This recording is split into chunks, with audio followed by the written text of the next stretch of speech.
سامعین کرام، پیش خدمت ہے خلیل جبران کی مارکت الآراء تصنیف دی پروفٹ کا اردو ترجمہ۔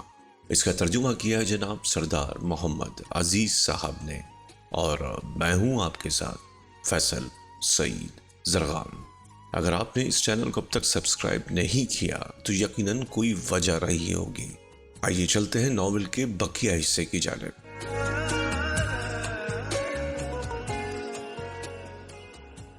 پھر منصفان شہر میں سے ایک نے آگے بڑھ کر کہا کہ جرم و سزا کے متعلق فرمائیے۔ اس نے کہا، جب تمہاری روح ہواؤں میں آوارہ ہو جاتی ہے تو اس حالت میں تم اپنی تنہائی اور بے کسی سے گھبرا کر دوسروں کو گزند پہنچاتے ہو۔ دوسروں کو نہیں بلکہ اپنے آپ کو گزند پہنچاتے ہو۔ اس گناہ کے کفارے کے لیے تمہیں نیک بخت انسانوں کے دروازوں پر دستک دے کر جواب کا منتظر رہنا چاہیے۔ تمہاری مقدس ترین شخصیت ایک سمندر کی طرح ہے جس کا پانی کبھی گدلا اور ناپاک نہیں ہوتا۔ وہ عشر کی طرح ہے جو پرے پرواز رکھنے والوں کو محو پرواز رکھتی ہے، بلکہ یوں کہنا چاہیے کہ تمہاری مقدس شخصیت ضیائے آفتاب ہے جو نہ چھچندروں کے راستوں کو جانتی ہے نہ سانپ کے بل کی متلاشی ہے، مگر وہ تمہارے وجود میں یکو تنہا موجود نہیں بلکہ تمہارے اندر انسان کا ایک وافر حصہ موجود ہے، اور اس چیز کا بھی وافر حصہ موجود ہے جسے انسان نہیں کہا جا سکتا، لیکن ایک بے نمود فتنہ عالم خواب میں اپنی ہی بیداری کے لیے دھند میں چلا جا رہا ہے۔ اور تم میں جو انسان ہے، میں اس کے متعلق کچھ کہوں گا، کیونکہ نہ تو تمہاری مقدس شخصیت اور نہ ہی وہ دھند میں چلنے والا فتنہ جرم اور اکبریت جانتا ہے۔ یہ شرف صرف انسان ہی کو حاصل ہے۔ تم میں سے اکثر کو میں نے خطا اور انسان کا ذکر اس طرح کرتے سنا ہے جیسے وہ تم میں سے نہیں ہے بلکہ تمہاری دنیا میں مداخلت کرنے والا اجنبی ہے۔ لیکن میں تم سے کہتا ہوں، جس طرح مقدس و پارسا اور با ایمان انسانوں کی شخصیت جو تم میں سے ہر ایک کے اندر موجود ہے رفعتوں سے بلند ترین نہیں ہو سکتی، اسی طرح گناہ آلود انسانوں کا کمزور نفس پستیوں سے قعر مذلت میں نہیں گر سکتا جو تمہارے اندر بھی موجود ہے۔ جس طرح درخت کا زرد و خشک پتا درخت کی زندگی کا ایک جزو ہوتا ہے، اسی طرح گناہ گار کوئی ایسا گناہ نہیں کرتا جس کی تکمیل میں تمہاری پوشیدہ رضا شامل نہیں ہوتی۔ تم سب ایک جلوس کی شکل میں اپنی مقدس شخصیت کی طرف بڑھتے چلے جا رہے ہو۔ تم جادہ بھی ہو اور جادہ پیما بھی، اور جب تم میں سے کوئی ٹھوکر کھا کر گرتا ہے تو وہ پیچھے آنے والوں کے لیے گرتا ہے۔ سنگ راہ سے بچنے کے لیے وہ ایک اشارہ ہے۔ گرنے والا بیچارہ تو ان تیز گام اور ثابت قدم رفقا کی غفلت سے گرا جو اس سے پہلے گزر چکے تھے، کیونکہ انہوں نے راستے میں سے وہ پتھر نہ اٹھایا۔ یہ بات بھی سنو، خواہ میرے الفاظ تمہارے لیے کتنے ہی گراں گوش اور تمہارے دلوں میں صدمہ پہنچانے والے کیوں نہ ہوں، مقتول اپنے قتل میں برابر کا شریک ہوتا ہے، اور جو لوٹا گیا وہ لوٹے جانے میں بری الذمہ قرار نہیں دیا جا سکتا۔ پارسا گناہ گار کے افعال و اعمال کی ذمہ داریوں سے سبکدوش نہیں ہو سکتے، اور کوئی ایسا بے لوث انسان نہیں جس کے ہاتھ گناہ کی آلائشوں سے آلودہ نہ ہو۔ اکثر یوں بھی ہوا ہے کہ مجرم اپنے ہی زخمی شکار کا ہدف بن جاتا ہے، اور اکثر و بیشتر سزا یافتہ مجرم بے خطاؤں اور معصوموں کا بوجھ اپنے سروں پر اٹھا لیتا ہے۔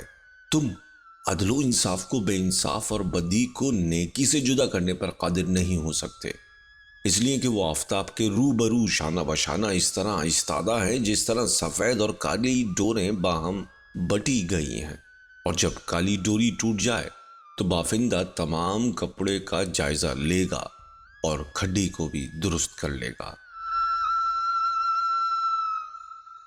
اگر تم میں کوئی وفا نہ آشنا بیوی کے جرائم کو عدالت کے کٹہرے میں بے نقاب کرے تو اس عورت کے شوہر کے قلب و روح کو بھی اس کسوٹی پر پرکھنا اور اسی پیمانے سے ناپنا چاہیے۔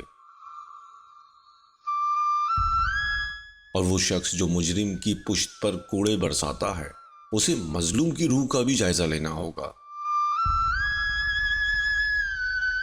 اور اگر تم میں سے کوئی عدل و انصاف کے نام پر مجرم کے لیے سزا تجویز کرے اور شجرے گناہ پر کلہاڑی چلائے تو اسے ایک چھلتی ہوئی نظر اس درخت کی جڑوں پر بھی ڈال لینی چاہیے۔ اس پر یہ راز منکشف ہو جائے گا کہ زمین کی پنہائیوں میں اچھے اور برے پھل والے اور بے پھل درختوں کی جڑیں زمین کے خاموش سینے میں ایک دوسرے سے ہم آغوش ہیں۔ اے پیکران عدل و انصاف، تمہاری خواہش ہے کہ تم انصاف کو ہاتھ سے نہ جانے دو، تو بتاؤ کہ تم اسے کیا سزا دو گے جو بظاہر نیک اور دیانتدار ہے لیکن باطن میں چور ہے؟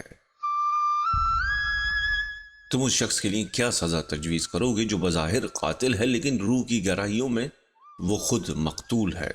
اور تم کس طرح اس شخص کے خلاف استغاثہ دائر کرو گے جس کا عمل فریب اور تشدد سے مبرہ نہیں مگر وہ خود دوسروں کی فریب خوردہ اور ظلم کا شکار ہے؟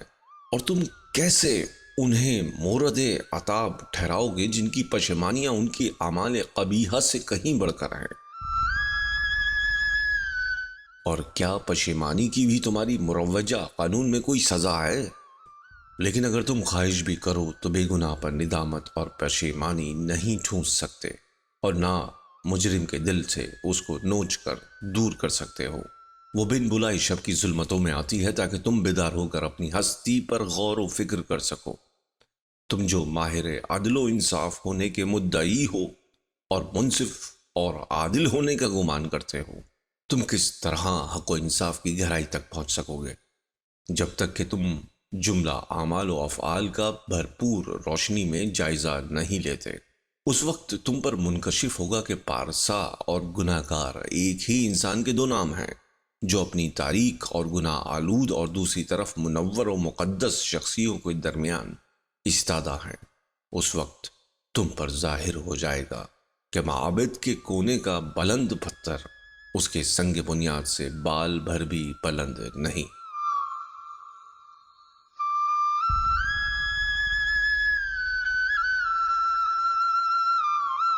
ایک قانون دان نے کہا، یہ ہمارے قوانین کیا ہیں آقا؟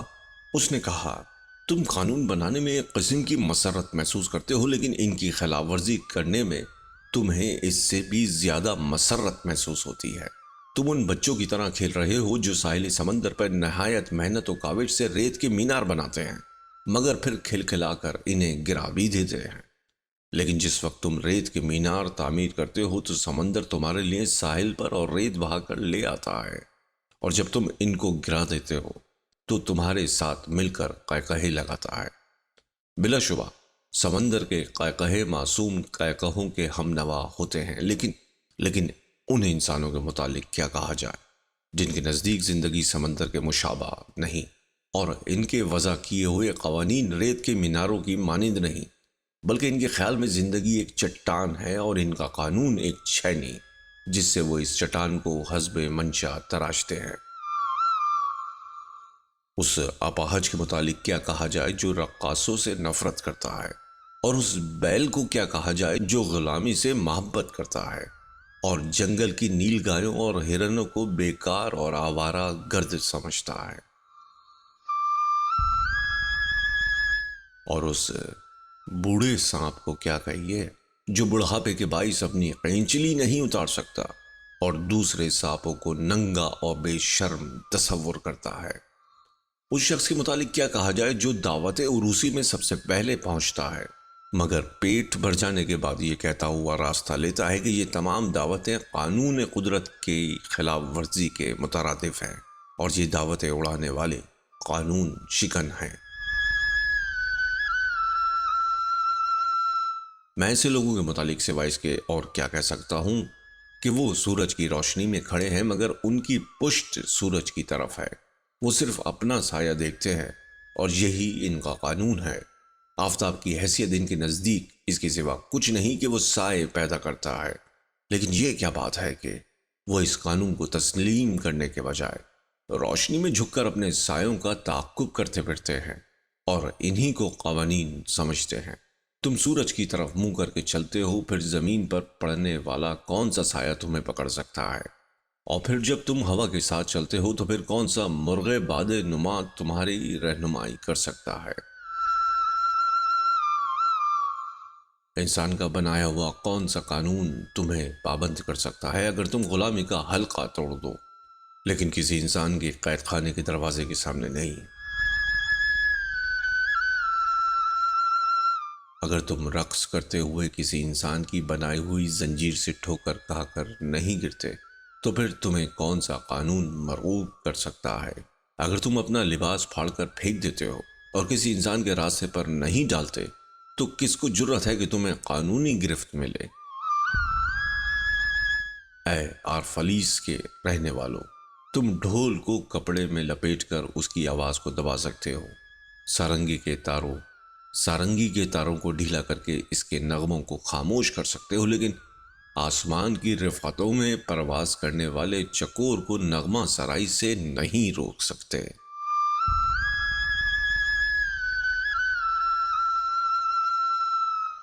ایک خطیب نے کہا، ہمیں آزادی کے متعلق کچھ فرمائیے۔ اس نے کہا، شہر کے دروازے اور آتش دانوں کے پاس میں نے تمہیں آزادی کے دیوتا کے سامنے ایسے سربہ سجود دیکھا جیسے ظالم و جابر آقا کے سامنے غلام سر جھکائے ہوئے ہوں اور یہ جانتے ہوں کہ وہ ان کو تیغ کر دے گا۔ وہ اس کی تعریف کرتے رہے۔ ہاں، معابد کے باغ اور فصیل کے سائے میں تم میں سے ایسے آدمیوں کو بھی دیکھا ہے جو بہت زیادہ آزاد متصور ہوتے ہیں، مگر فی الحقیقت وہ آزادی میں غلامی کے جوئے اور زنجیروں میں جکڑے ہوئے ہیں۔ میرا دل خون ہوتا ہے جب میں یہ دیکھتا ہوں کہ جب تک تم آزادی کی آرزو کو بھی اپنے لیے پابندی اور غلامی کا توق خیال نہ کرو اور آزادی کو اپنا منتہائی مقصود اور نصب العین نہ سمجھو، تم آزاد نہیں ہو سکتے۔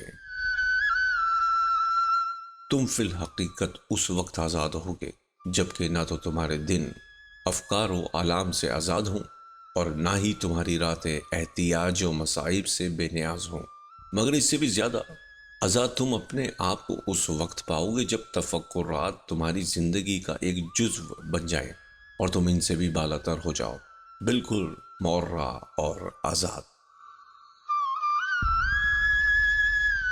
لیکن تم اپنے شب و روز کی پابندیوں سے کیوں کر رستگاری حاصل کر سکتے ہو جب تک تم اس زنجیر کو نہ توڑ دو جو تمہاری فراست کے طلوع سے لے کر آج تمہارے نصف النہار تک تمہیں جکڑے ہوئے ہے۔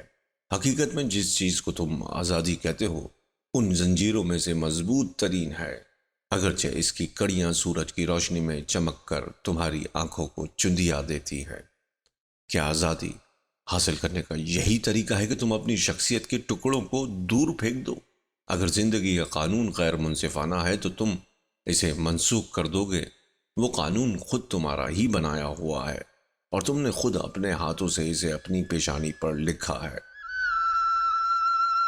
تم قانونی کتابوں کو نظر آتش کرنے سے تو مٹا نہیں سکتے اور نہ ہی منصفوں کی پیشانی کو دھو کر خواہ ایک سمندر کا پانی بھی اس غرض کے لیے استعمال کیوں نہ کیا جائے۔ تم ظالم و جابر بادشاہ کو تخت سے اتارنے کی صحیح کرتے ہو، مگر پہلے یہ دیکھو کہ آیا اس تخت کا جو خود تمہارے وجود کے اندر ہے تباہ کر سکتے ہو یا نہیں۔ ایک ظالم حاکم ایسے انسانوں پر حکومت کس طرح کر سکتا ہے جو آزاد منش اور خوددار ہوں، مگر اس حالت میں کہ خود ظلم ان کی آزادی کے عناصر میں سے ہو اور ندامت ان کی خودداری کا طغرائے امتیاز ہو۔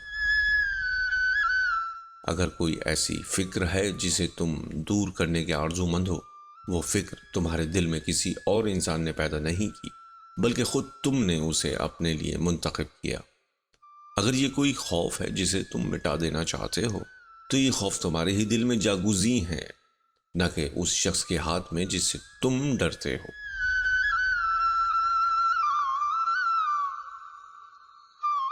بلا شبہ تمام چیزیں خود تمہارے وجود میں لگاتار نیم دلی سے حرکت کر رہی ہیں، خواہ پسندیدہ یا ناپسندیدہ، تمہیں عزیز ہوں یا قابل نفرت، مائل جستجو ہوں یا مائل گریز، یہ چیزیں سائے اور روشنی کی طرح ایک دوسرے سے چمٹی ہوئی تمہارے اندر حرکت کرتی ہیں۔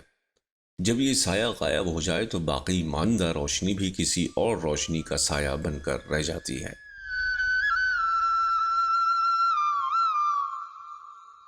جب تمہاری آزادی پابندی کی زنجیر سے نجات حاصل کر لیتی ہے تو وہی آزادی کسی بڑی آزادی کی نظیر بن جاتی ہے۔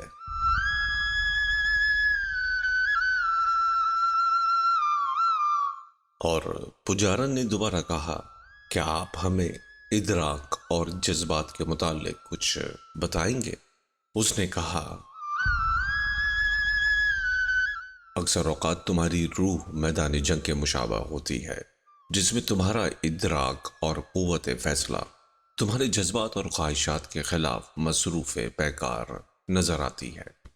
کاش میں تمہاری روح کے لیے ایک ثالث بن کر تمہارے عناصر کے افتراق اور رقابت کو دور کر کے ان میں وحدت مقصد اور ہم آہنگی پیدا کر سکتا، مگر میں تنہا اس مقصد کو کس طرح پورا کر سکتا ہوں جب تک تم خود اپنے آپ میں مصالحانہ جذبہ پیدا نہ کرو اور اپنے تمام عناصر سے بغل گیر نہ ہو جاؤ۔ تمہارے فہم و ادراک اور جذبات تمہارے سفینہ یا حیات کے بادبان اور پتوار ہیں۔ اگر ان میں سے ایک بھی شکستہ ہو جائے تو تمہاری زندگی کے بحرے ناپیدا کنار میں تمہارا سفینہ حیات لہروں کے تھپیڑوں کے لیے وقف ہو کر رہ جائے گا یا منجدار میں پھنس کر رہ جائے گا۔ اگر صرف فہم و ادراک ہی ہو تو وہ قوتوں کو محدود کر کے رکھ دیتا ہے، اور اگر صرف ولولے باقی رہ جائیں جن کی حفاظت نہ ہو تو وہ ایک شعلے کی مانند ہے جو اپنے آپ کو بھی بھسم کر دیتے ہیں۔ اس لیے اپنی روح کو اجازت دو کہ وہ تمہارے فہم و ادراک کو جذبات کی سربلندیوں تک پہنچا دے تاکہ وہ نغمہ سرا ہو سکے۔ اس مقام پر اپنے جذبات کو فہم کی رہنمائی قبول کرنے پر آمادہ کر دو تاکہ تمہارے ولولے روزانہ اپنے ہی رستخیز میں نئی زندگی حاصل کریں، اس ققنس کی طرح جو بھسم ہونے کے بعد پھر اپنی ہی خاک سے دوبارہ معرض وجود میں آتا ہے۔ میری یہ آرزو ہے کہ تم اپنی قوت فیصلہ اور اپنے ذوق و شوق کو اپنے دو مہمانوں کی طرح تصور کرو۔ یقیناً تم ان دونوں میں سے کسی ایک کو ترجیح نہیں دو گے، کیونکہ وہ شخص جو ایک کی خاطرداری کرتا ہے دونوں کی محبت اور اعتماد سے ہاتھ دھو بیٹھتا ہے۔ جب تم پہاڑی فضا میں درختوں کے ٹھنڈے سائے میں بیٹھ کر ہرے بھرے کھیتوں اور سبززاروں کے پرسکون اور شفاف منظر میں کھو جاؤ تو اس وقت تمہارے سینے سے ایک خاموش آواز بلند ہونی چاہیے، خدا فہم و ادراک کی حدود میں سکون پذیر ہے۔ جب طوفان آئیں اور خوفناک آندھیاں دشت و بیاباں کو لرزہ بارندام کر دیں، بجلی کی کڑک اور چمک آسمان کی عظمت کا اعلان کر لے، اس وقت تمہارا دل مروب ہو کر پکارے، خدا جذبات کی دھارے سے بھی ہم کنار ہے۔ اس حالت میں کہ تم خدا قدوس کی پنہائیوں میں ایک سانس کی مانند ہو اور اس کے دشت و بیاں میں ایک پتے کی طرح، تمہیں فہم و ادراک کی حدود میں رہ کر سکون پذیر ہونا چاہیے اور جذبات کے دھارے میں آگے بڑھنا چاہیے۔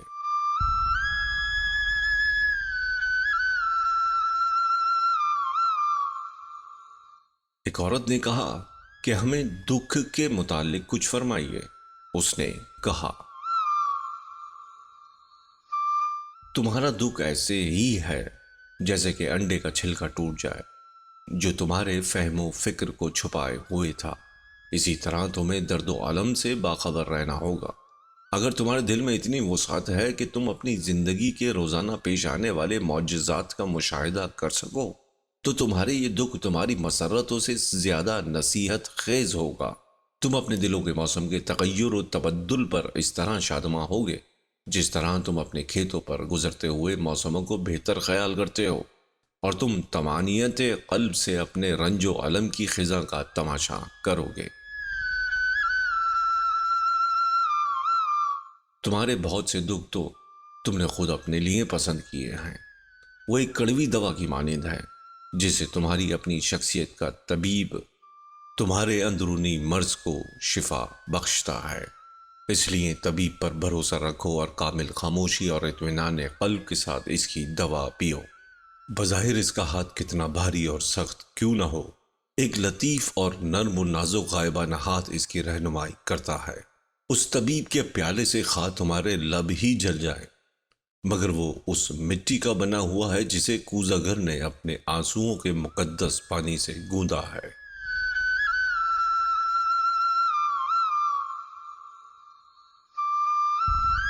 ایک شخص نے کہا، ہمیں کچھ خود آگاہی کے متعلق فرمائیے۔ اس نے کہا، تمہارے دل پرسکون طریقے سے لیل و نہار کے اسرار سے آگاہ ہے، مگر تمہارے کان ان رازوں کو سننے کے لیے بے تاب رہتے ہیں جو تمہارے دل کی گہرائیوں میں موجود ہیں۔ تم چاہتے ہو کہ وہ راز جو تخیلات کے پیکر میں تمہارے دل میں موجود ہیں وہ الفاظ کی شکل میں تمہارے کانوں تک پہنچے۔ تم چاہتے ہو کہ تم اپنے خوابوں کے اوریاں جسم کو اپنی انگلیوں سے چھو سکو، اور تمہیں کرنا بھی ایسا ہی چاہیے، کیونکہ تمہاری روح کے پراسرار چشمے کی ضرورت اس بات کی ہے کہ وہ لبریز ہو کر چھلکے اور اپنے راگ سناتا ہوا سمندر سے ہم آغوش ہو جائے۔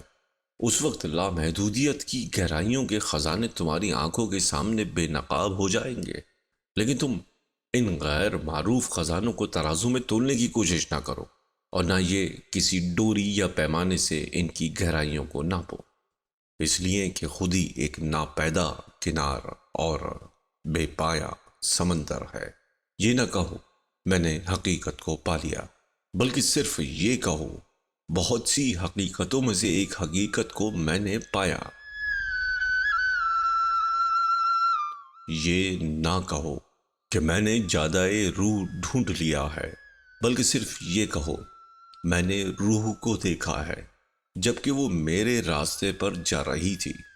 اس لیے کہ روح تمام راستوں پر چلتی ہے، وہ کسی خاص سمت گامزن نہیں ہوتی اور نہ ہی سرکنڈے کی طرح نشو نما پاتی ہے۔ روح اپنے آپ کو بے شمار پتیوں والے کنول کی طرح بے نقاب کرتی ہے۔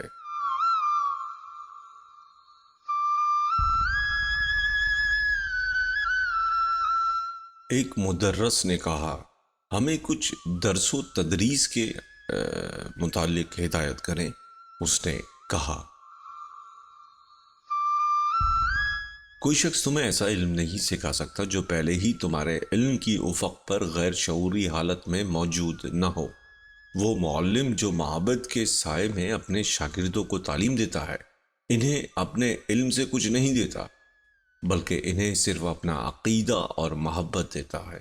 اگر وہ واقعی عقل مند ہے تو تمہیں اپنی عقل کے ایوان میں گھسنے کی اجازت نہیں دے گا، البتہ تمہاری اپنی فراست کی دہلیز تک تمہاری رہنمائی کرے گا۔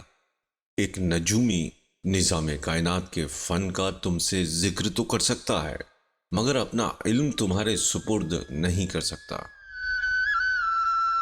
ایک مغنی تمہیں اپنی موسیقی سے لطف اندوز تو کر سکتا ہے جو پہلے ہی کائنات میں موجود ہے، مگر تمہیں وہ کان نہیں دے سکتا جو تم کو اپنے اندر سمو سکے، اور نہ ہی وہ آہنگ جو فضا میں گونج پیدا کر سکے۔ ایک ریاضی دان تمہیں وزن اور پیمائش کے قاعدے تو بتلا سکتا ہے، مگر اس حد تک تمہاری رہنمائی نہیں کر سکتا کہ تم خود ریاضی دان بن جاؤ۔ اس لیے ایک شخص کی بصیرت دوسرے کو پر پرواز مستعار نہیں دے سکتی۔ جس طرح تم میں سے ہر ایک تنہا خدا کے ادراک میں موجود ہے، اسی طرح تم میں سے ہر ایک تنہا ہی خدا اور زمین کے علم سے آگاہ ہوگا۔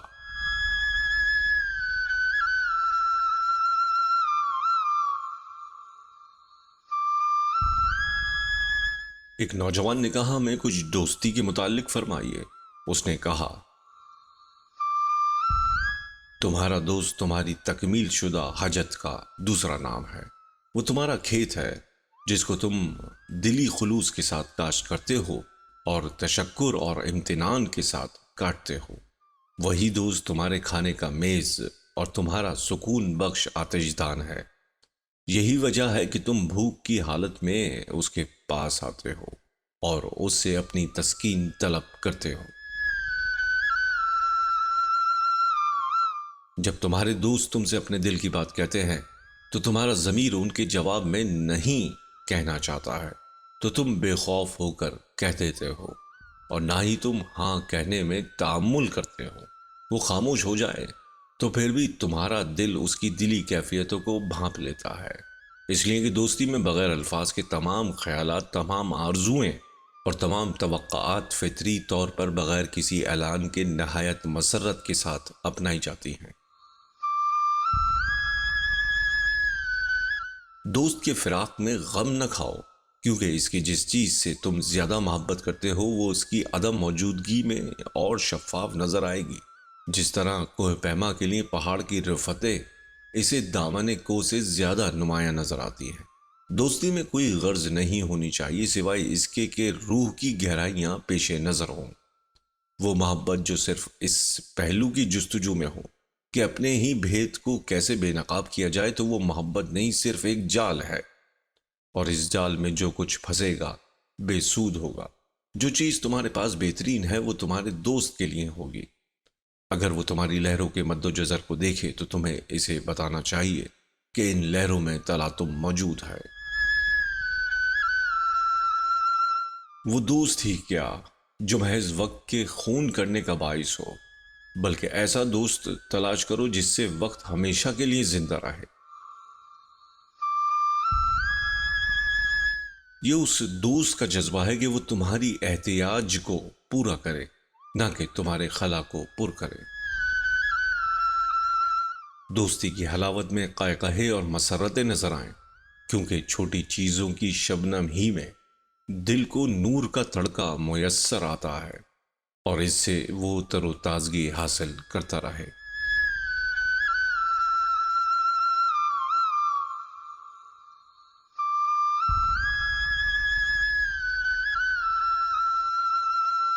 پھر ایک عالم نے کہا، گفتگو کے متعلق کچھ فرمائیے۔ اس نے کہا، جب تم اپنے خیالات کی طمانیت سے بہرور نہیں ہوتے تو تم باتیں کرنا شروع کر دیتے ہو۔ جب تم اپنی توجہ کو اپنے دل کی خلوتوں میں مستور نہیں کر سکتے تو تم اپنے ہونٹوں سے کام لیتے ہو۔ اور آواز کیا ہے؟ محض ایک تفریح اور کھیل۔ ہجوم گفتار میں تمہاری قوت فکر نیم مقتول ہو کر رہ جاتی ہے۔ خیال ایک طائر فضائے بسیط ہے جو ممکن ہے الفاظ کے پنجرے میں اپنے پر پھیلائے، لیکن وہاں پرواز تو نہیں کر سکتا۔ تم میں ایسے لوگ بھی موجود ہیں جو تنہائی کے خوف سے باتونی لوگوں سے دوستی اختیار کرتے ہیں، کیونکہ خلوت کی خاموشی میں ان کی شخصیتیں برہنہ ہو کر ان کے سامنے ظاہر ہوتی ہیں، اور وہ اس سے فرار کی کوشش کرتے ہیں۔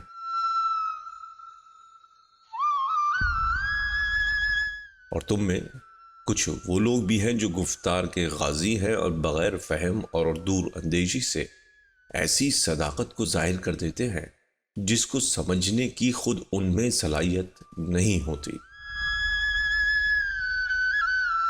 تم میں سے کچھ ایسے بھی ہیں جن کے دلوں میں صداقت کروٹیں لے رہی ہوتی ہے، لیکن وہ اسے الفاظ کا جامہ نہیں پہناتے۔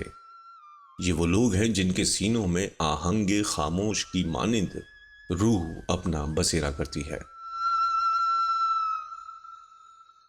جب تم اپنے دوست کو سرے راہ یا منڈی میں ملو تو اس وقت تمہاری روح کی قوت ہی گفتار کو اپنے سانچے میں ڈھالے، اور تمہاری شخصیت کی گہرائیوں سے ایک سکوت انگیز آواز اس کی قوت سامعہ کی گہرائی تک جا پہنچے، کیونکہ تمہارے قلب کی پنہائیوں کی صداقت اس کی روح میں اس طرح جاگزی ہو جائے گی جیسے کہ شراب کا بھولا بسرا کیف پھر سے تازہ ہو جائے، اور جبکہ اس کا رنگ بھی ذہن سے محو ہو چکا ہو اور پیمانے بھی نابود ہو چکے ہوں۔